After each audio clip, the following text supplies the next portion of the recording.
Okay, and now we're live for real this time, and we had a video glitch and sound glitch last time, but now we are live with this new and advanced video setup for our first new Explication podcast. And we've got some drinking going on over here, but they already finished the whole drinks. No, I still got some of my. I got my whole tea. I got my bourbon and lemon. They were explaining what they were drinking,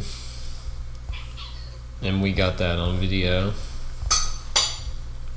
So what are we discussing tonight, D-Money?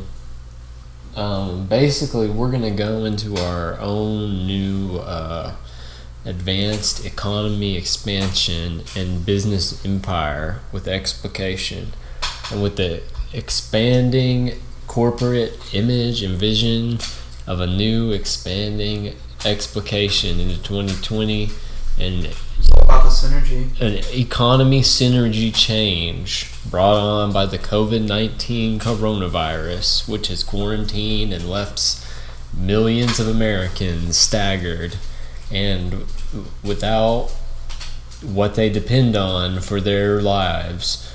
We, Explication, are now coming forward with a new and more advanced lifestyle movement called Explication NOW. And we are beginning our rollout right now, and we are going to bring these new advanced lifestyle products and goals to everyone. And one of those is the Explication Film Nights, which we'll be doing on a weekly basis every Friday at 8 p.m. Eastern Standard Time. Tomorrow night, tonight's Thursday. Tomorrow night we'll be doing a showing of My Own Private Idaho by Gus Van Sant. Very good film. One of the better later American films in these past times. I think the only other one I can compare it to would be Natural Born Killers. So stay tuned for that tomorrow night at 8 p.m. It'll be a good one. And then next Sunday we'll come up with something else. But stay tuned. Alright, now point the camera at me for this part. I'm going to explain something to this audience right now. To everybody watching this video, make the commitment now, if you're in Explication, to all challenge what was real, challenge the expectation, go beyond the expectation, because up until now, in this point, this has been the job of the government and the schools and that system. Now, with this world starting over in this madness from this COVID-19 Chinese coronavirus originating in China, Wuhan, Chinese coronavirus. The Kung Flu. The Kung Fu Wuju Shaolin virus from China. We are making an effort now to stop the damage that these wicked Chinese have done to the world and recover back from these wicked and toxic, dirty Chinese who were sending this dirty virus across our clean and pure world. I'll be fired if my coworkers see this.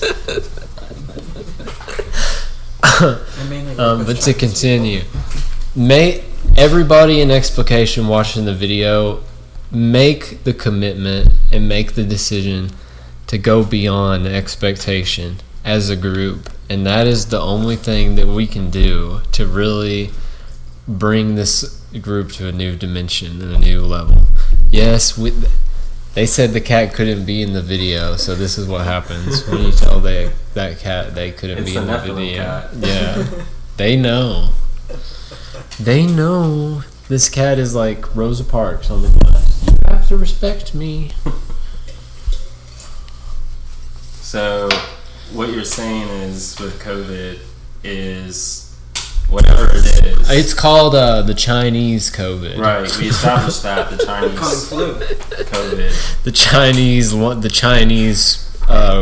novel COVID-19 coronavirus. Right. So with that, we'll just say whatever. But with that, make sure you remember the full name is the Chinese Wuhan novel acute respiratory COVID-19 Chinese coronavirus. Right. Do not forget the full, for one more time, for the people who didn't hear it the first time.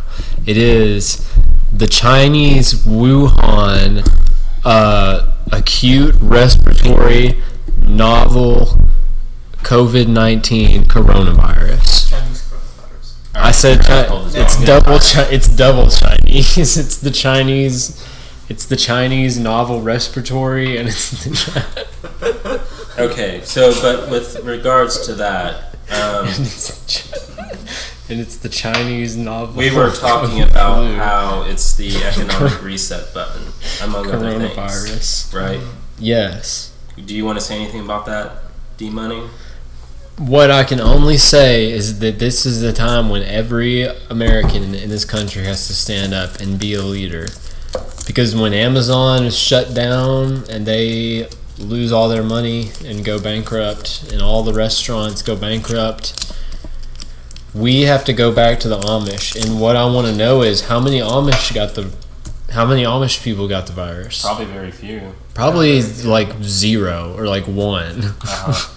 And that's something they don't want to tell you. I mean, there's a lot of deaths too that are just written up to be the coronavirus that aren't actually the coronavirus. So. When you go into your own hands and you do this decided on your own, decided as your own effort and your own goals and attempts to do this, independent producers in America are at the biggest advantage, because independent is the only people who don't take a cheap shot.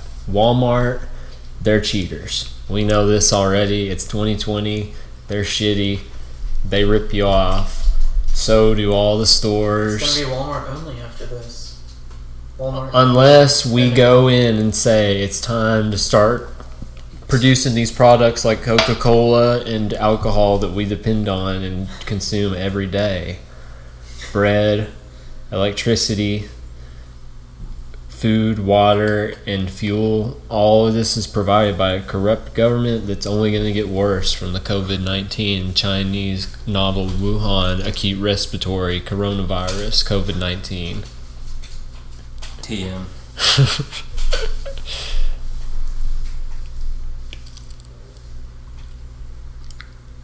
So we were also discussing the recent non-limited releases from the Navy and other U.S. intelligence agencies regarding UFO sightings, extraterrestrial life, and UFO sightings. And so what we were discussing is how they have been having these sorts of pictures and documents for the past century, and then they started to do limited release by quote-unquote retired or relapsed FBI, CIA agents, and now they're just going straight to the source to release. All right, things. here's what I have to say about this. Take the camera, point it at me. Are you ready? This is going on the podcast. The Disney movie and books, John Carter and Halo, the video game, and Star Wars is real history. It's all real. It's all coming out. It's what they told us about. It's what they warned us about. It's here. The moon's a spaceship. They're all robots in disguise. Okay? We have the clips now. We have the pictures. We're done. We don't have to argue about this anymore.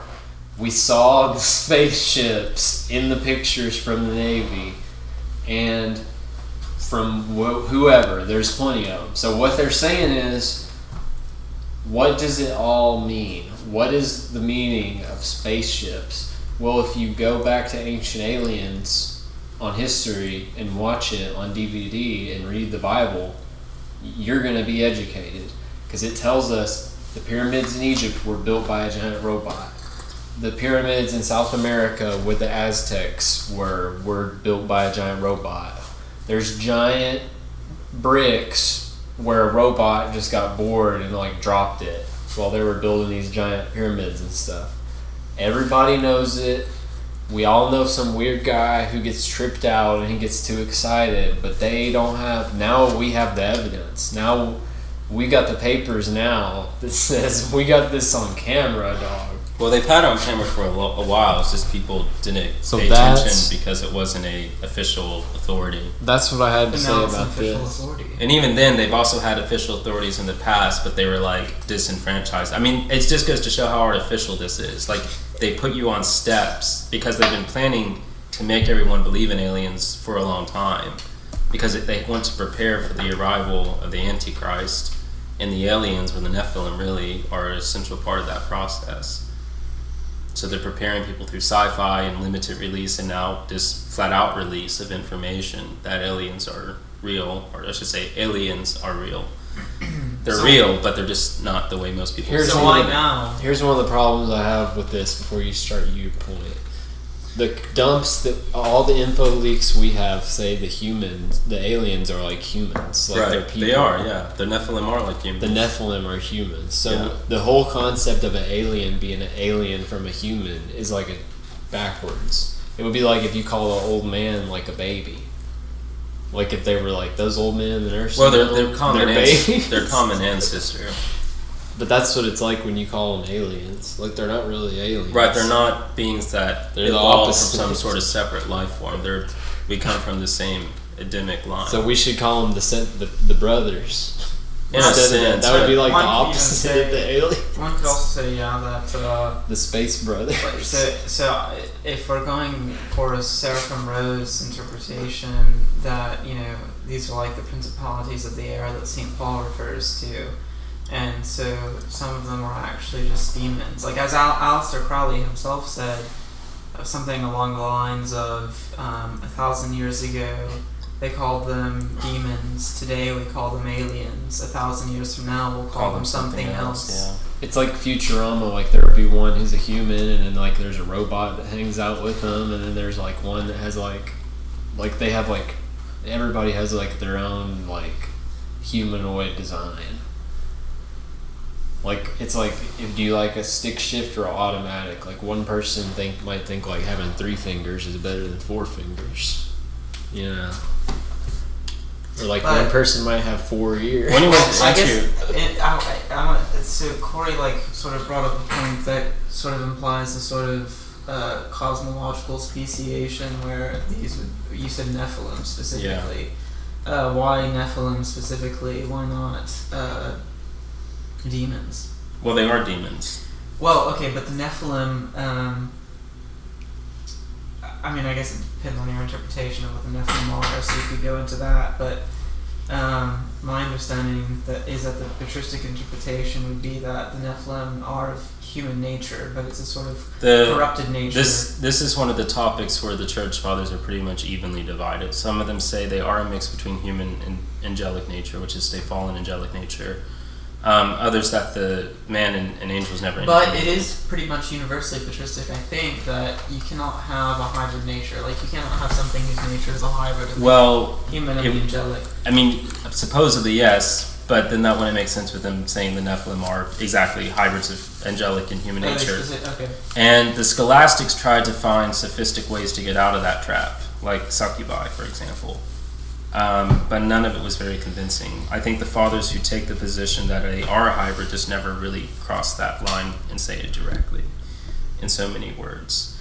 The reason you want to do that theologically as a move is because you want to keep the hypostatic union of Christ as something unique. Yeah. You don't want to go into, what is it, Miaphysitism or something. No, see, this is the thing. This is the thing, though. It doesn't demand any change in the doctrines regarding the persons or natures of Christ. The only reason is they want to keep the hypostatic But I union as thought that unique. part of the argument against Miaphysitism is that you cannot have a hybrid nature.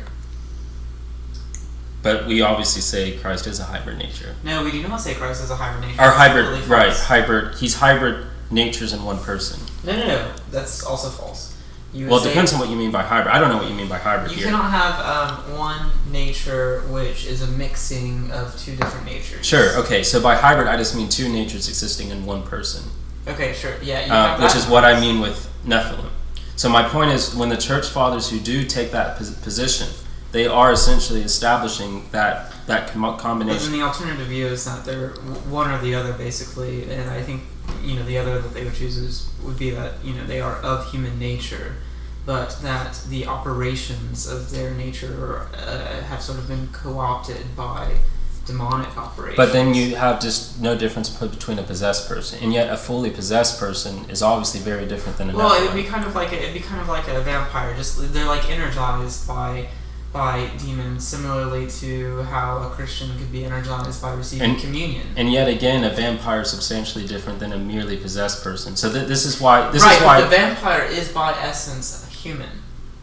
Or he is like the Nephilim. He has two natures in one person. The only point I want to say here theologically is that there's no problem with saying that there are other instances of two natures in one person. It does nothing. Just keeping the whole two natures in one person with Christ as unique is not some cornerstone of Christian theology that's necessary. Sure, I don't think it's a dogma, but I failed to encounter it before you said it. And because we have church fathers who want, half of the church fathers who want to say that does happen with the Nephilim, or I guess with the vampires or whatever, it doesn't suddenly rob anything dealing with the hypostatic union in Christ. Now that being said, you can say that two natures exist in one person with vampires. Well, I think it could if you look at arguments against Miaphysitism, because I think part of a strong point in the arguments against the Miaphysite heresy is that you cannot have a nature which is a single nature that results from the blending of two other natures.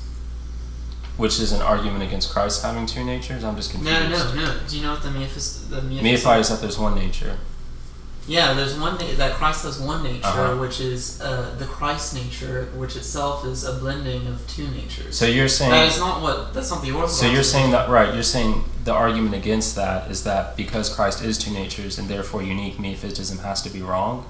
No, the argument is that, or one argument against Miaphysitism is simply that it's metaphysically impossible for two natures to blend and form a new unique nature resulting from that blending. Oh, sure, but we don't require that in Nephilim or vampires either. Well, okay, then maybe I was misunderstanding what you were saying, because you were as I understood, what you were initially arguing is that one interpretation of the Fathers is that the Nephilim nature is a unique nature to the Nephilim that is the result of a blending of the, a demonic nature with a human nature. Yeah. Like vampires. Well, no. I guess if that's what you said. Again, because vampires... But I've had prior conversations with you, and that's not your interpretation of what vampires are. So, in my prior conversations, I always tried to present both views of the Father, and I tried to work therefrom to show what it would mean. Well, clarify. So, when you're saying one view of the Fathers, because I was thinking, based on what you just said, that I possibly misinterpreted one view of the Fathers that you're presenting. So are you are or you are not saying that one interpretation is that there is this single unique nature, unique to only Nephilim? No, I'm not saying that. Okay. There is a unique situation of two there's a unique situation, of course. No one disagrees there, I think. But it's not a nature. Well, it depends on what you mean by nature. If we're using nature, like ousia. Not even then. Even then, the Fathers will go back and forth on different ideas of nature. I mean, they'll even be using before the Council of Constantinople terms that will later be considered anathema. I mean, the Fathers are loose and quick with a lot of the terms they use sometimes. After the councils, they get more and more strict. Okay. But when I'm talking... I think we're getting... When I was talking about nature, I meant that in a loose sense. If we're talking about nature as so far the Fathers in the Council of Nicaea or the Fathers of the Council of Constantinople are using nature to refer to the person of Christ, obviously I don't mean it in that specificity. But if we're just talking about natures as they exist in persons, in a loose sense of this person has a nature, we may be talking about the person of Christ who has a nature. Now, that nature specifically is two natures, right? Yeah, but that's not the not the consensus. Patristic. Again, the fathers will use natures in both ways. So just saying that I'm using the patristic sense of nature doesn't automatically mean. Okay, but the specific theological metaphysic of what nature is, as it distinguishes like human nature from divine nature and from angelic nature, that kind of nature that's unique to persons of that nature. As a whole, it sort of unites those hypostases in a way. Alright guys, we're almost at 20 minutes. Yeah, I didn't really get to what I was going to say. I just want to get that very quick, right? So the point is that this is all being prepared. As with COVID and everything else going on, it's all preparation. And, some of the later saints, like St. Pius of Mount Athos, talked about this, and They're going to reset the economy and get everyone extremely dependent on the government and the worldwide government, NWO, whatever you want to call it. They got to put the chip on. That's what people have been saying. Well, something like, even then the chip's not going to be like the, seal of Satan or anything, but it will be preparatory. The point is that they want to move more and more towards total dependency, to the point where you're biologically dependent. Your very life form is dependent. Well, we're already at the point where the birth certificate is like the title for a person. Like it's like a title of a stock or a property that's under like an umbrella control. Yeah. So like a birth certificate for a human is like the deed for property. And they're like treated the same way in like a business matrix. Yeah. Yeah. Tax slave.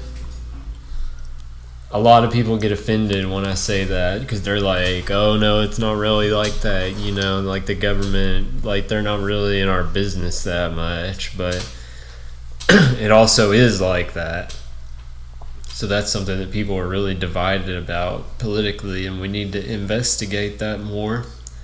Well, anyway, the aliens figure out the truth. The aliens they're going to introduce, right? Which we know the aliens are coming. A form of humanoid. Whether we can debate over what natures they have or whatever. But the point is, there's some sort of humanoid creatures like the Nephilim, like the giants, and all these other creatures you see in ancient history that are now amongst the stars, and they're going to come back in the latter times, and they'll prepare the way for the.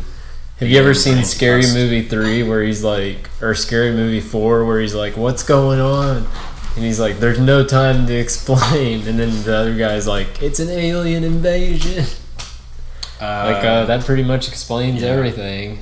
It's an alien invasion.